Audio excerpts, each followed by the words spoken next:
11월 5일 오늘 하나님의 말씀은 요한계시록 21장 말씀입니다. 1절로 2절 말씀. 또 내가 새 하늘과 새 땅을 보니 처음 하늘과 처음 땅이 없어졌고 바다도 다시 있지 않더라.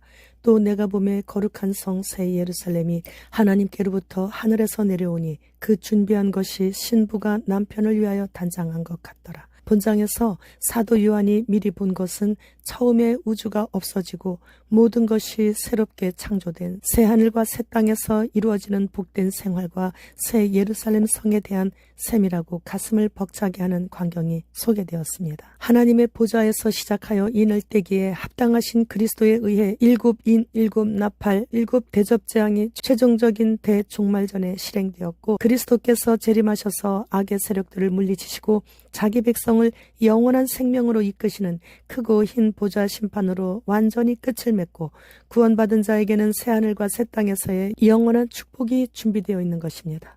사도 요한이 새하늘과 새 땅을 보고 있는데 처음 하늘과 처음 땅이 없어졌고 바다도 없어졌다고 합니다. 이 말씀은 무적행에서 잠시 풀려난 사탄이 마지막 발악으로 일으킨 곡과 마곡의 전쟁을 통해 사탄의 잔존 세력은 전부 괴멸되고 뒤이어 하나님과 어린 양께서 베푸신 흰 보좌 심판을 통해 사탄은 짐승과 거짓 선지자 모두 유황불이 활활 타오르는 지옥에 떨어지고 그동안 마귀 삼위일체가 활개치며 미혹하던 처음 하늘과 처음 땅 곧 옛 질서가 완전히 종식됨을 말하는 것입니다. 그리고 그 후에 새 하늘과 새 땅이 임하는 것을 보았는데 거룩한 도성인 새 예루살렘이 임하는 모습을 보고 기록을 하는 거예요.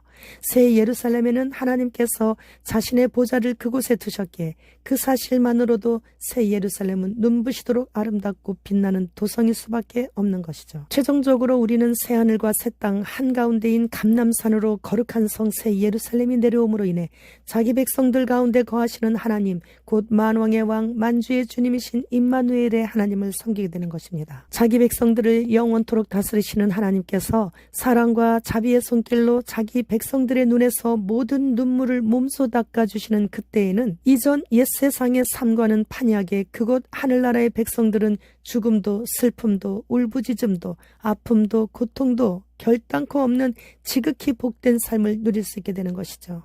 태초에 천지 만물을 창조하신 하나님께서 태말에 또다시 만물을 새롭게 창조하시는데 새롭게 창조된 그곳에서 하나님의 백성들이 영생복락의 삶을 누릴 수 있는 까닭은 하나님께서 갈급한 심령들에게 날마다 매 순간 값없이 그저 생명의 샘물 곧 구원과 영생의 샘물을 공급해 주시기 때문입니다. 7절 말씀. 이기는 자는 이것으로 상속을 받으리라. 나는 그의 하나님이 되고 그는 내 아들이 되리라. 이렇게 새롭게 창조된 곳에서 생명의 샘물을 마시며 영생 복락의 삶을 누릴 자들은 오직 이기는 자에 국한된다고 말씀하시는 거예요. 이는 용으로 묘사된 사탄과 짐승으로 묘사된 적그리스도, 땅의 짐승으로 묘사된 거짓 선지자의 온갖 미혹과 박해에도 끝까지 굴복하지 않고 신앙의 정절을 지킨 신실한 성도를 가리키죠. 이런 자는 하나님의 나라와 그 나라의 모든 복을 다 상속받을 것인데 이처럼 하나님께서 그에게 아낌없이 상속해 주시는 것은 그를 단지 자기 백성으로만 보시지 않으시고 자기 자녀로 받아들였기 때문인 것이에요. 따라서 우리는 하나님과의 막혔던 담을 십자가에서 허물어버리신 우리 구주 예수 그리스도께 영광과 감사 찬양을 세세토록 올려드리는 것이 마땅한 것이죠. 그러나 용과 짐승과 거짓 선지자의 미혹과 박해에 굴복하여 진 자들은 둘째 사망에 처해지는데 활활 타는 유황불못에 영영 던져지게 되는 것이에요. 단순한 육체적 죽음이 첫째 사망이고 둘째 사망은 예수 그리스도를 영접하지 않은 불신자들이 겪을 최종 운명으로서 불못에 던져지는 영원한 형벌을 말하는 것이죠. 하나님께서는 둘째 사망에 처해질 대상자들을 구체적으로 일러주셨는데 두려워하는 자들, 즉 박해가 두려워 짐승표를 받아 믿음을 저버린 비겁한 자들,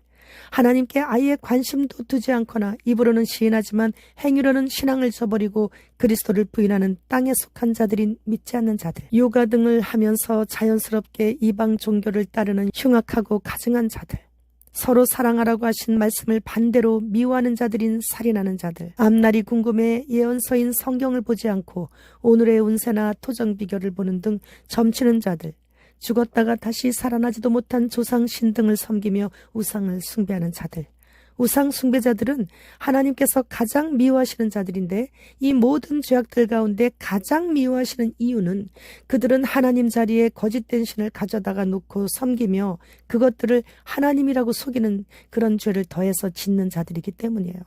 자신의 양심도 속이고 다른 사람을 사기치고 진리를 떠나 악과 불의에 동참하며 거짓을 일삼는 자들. 몸에 문신을 하거나 성형을 하거나 동성애를 죄로 여기지 않는다거나 야동을 보는 등 거룩하지 못한 언행을 하는 자들, 북한 공산당을 사랑하는 자들, 간음하는 자들, 즉 일반적으로 혼전관계, 결혼하지 않은 관계 등으로 성적인 죄를 짓는 자들, 마술이나 점술 등을 행하여 사람을 속이거나 우상을 만드는 이런 사람들은 모두 불과 유황이 타오르는 못에 던져지는데 성경에서는 이것을 둘째 죽음이라고 합니다. 이런 자들은 지옥문 앞에서 슬피 울며 이를 갈며 통곡하며 후회하게 되는 거죠. 9절로 11절 말씀. 7 대접을 가지고 마지막 7 재앙을 담은 7 천사 중 하나가 나와서 내게 말하여 이르되 이리 오라. 내가 신부 곧 어린 양의 아내를 네게 보이리라 하고 성령으로 나를 데리고 크고 높은 산으로 올라가 하나님께로부터 하늘에서 내려오는 거룩한 성 예루살렘을 보이니 하나님의 영광이 있어 그 성의 빛이 지극히 귀한 보석 같고 벽옥과 수정같이 맑더라. 어린 양의 아내를 네게 보여주겠다고 하면서 거룩한 성 새 예루살렘 성이 하늘에서 내려오는 것을 성령에 이끌려 높은 산에서 바라보면서 기록하게 된 거예요. 새 예루살렘 성은 하나님과 교회의 관계를 보여주며 교회가 남편인 그리스도를 향해 순결과 헌신을 드려야 할 것을 나타내고 있는 것입니다. 신부로 묘사한 예루살렘 성에는 어린 양의 생명책에 그 이름이 기록된 자들만 들어갑니다.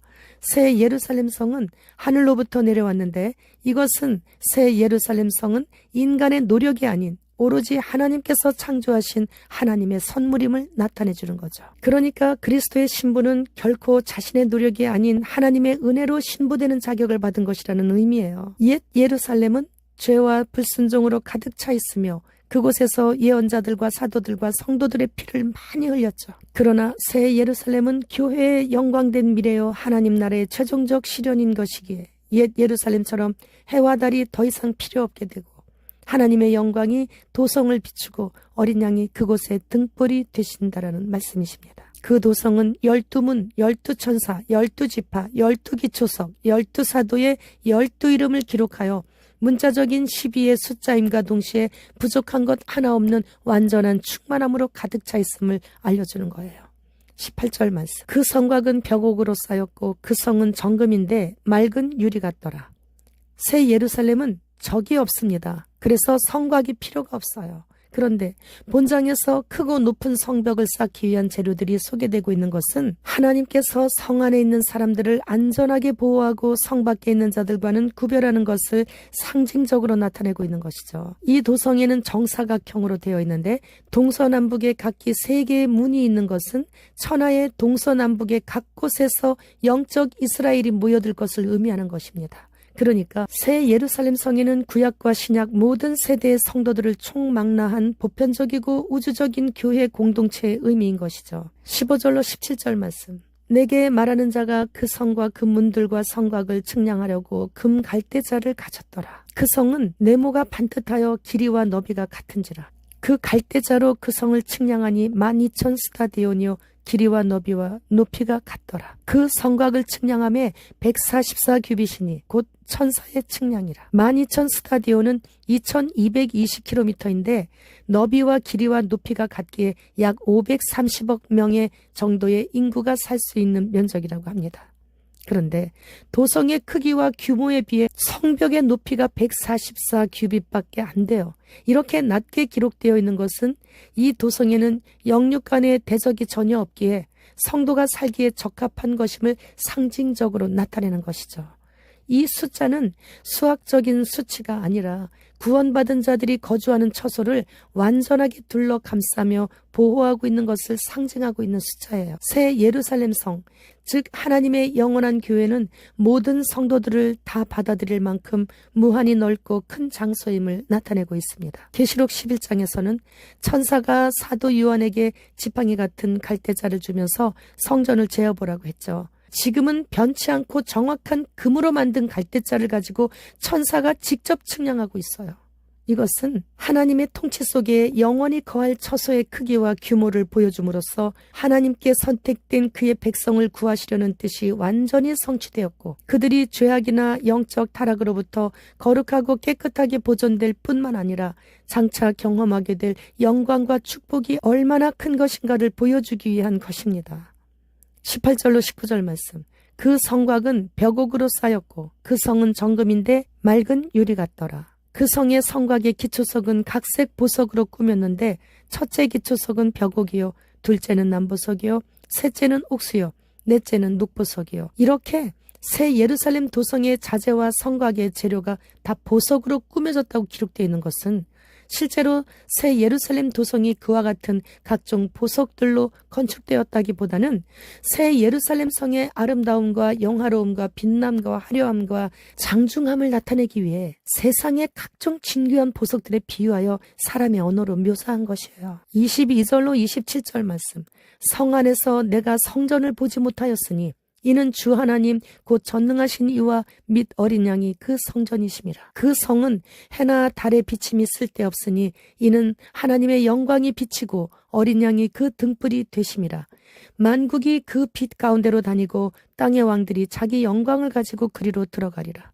낮에 성문들 도무지 닫지 아니하리니 거기에는 밤이 없음이라. 사람들이 만국의 영광과 존귀를 가지고 그리로 들어가겠고 무엇이든지 속된 것이나 가증한 일 또는 거짓말하는 자는 결코 그리로 들어가지 못하되 오직 어린 양의 생명책이 기록된 자들만 들어가리라. 새 예루살렘 성에는 따로 구별된 성전이 없는 것은 하나님께서 임재하신 새 예루살렘 도성 자체가 다 성전인 것이기 때문이에요.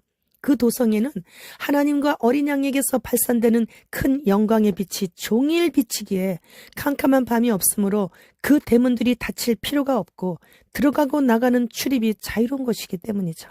새 예루살렘 성에는 반드시 어린 양의 생명책에 이름이 기록되어 있어야만 하는 것입니다. 생명책에 이름이 없는 자들은 천국 시민이 아니고 또한 새 예루살렘 도성의 주민이 아니므로 새 예루살렘 도성을 드나들 수 없는 것은 물론이고 천국에서 잠시도 머물 수도 없습니다.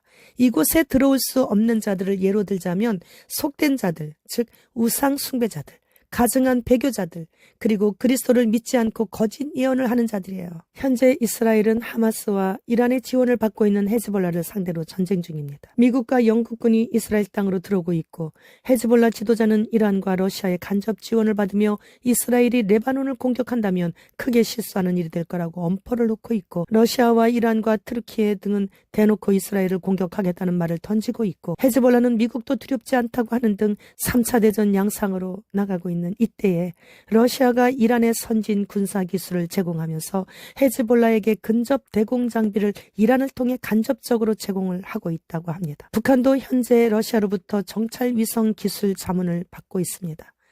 북한 김정은은 팔레스타인을 포괄적으로 지원하는 방안을 모색하라는 지시를 내렸습니다. 그 다음은 우리나라인가요? 디지털 아이디 인증서 생성 및 관리 기술을 DIVOC, 디벅이라고 하는데, 이 디벅이 히브리어로 악한 영혼의 소유물, 악령에 사로잡힌 이런 뜻이라고 해요. 그런데 디벅을 거꾸로 하면 COVID, 코비드가 돼요. 우리나라도 2024년까지 주민등록증을 디지털 아이디로 대체한다고 하는데 받으면 안 된다는 것을 증명해주고 있는 것이죠. 사람의 마음을 감찰하시는 분은 오직 예수 그리스도 뿐이십니다. 그런데 지금은 인공지능 컴퓨터가 말 못하는 사람의 마음을 읽고 대신 말을 해주고 있습니다. 우리나라에서 세계 최초로 몸에 붙이는 당뇨 측정기인 혈당 센서를 개발했습니다. 모든 제약회사의 의료용 콜라겐에도 흰신을 넣고 있습니다. 이제는 짐승표가 들어올 수 있도록 만반의 준비를 마친 상태입니다. 현재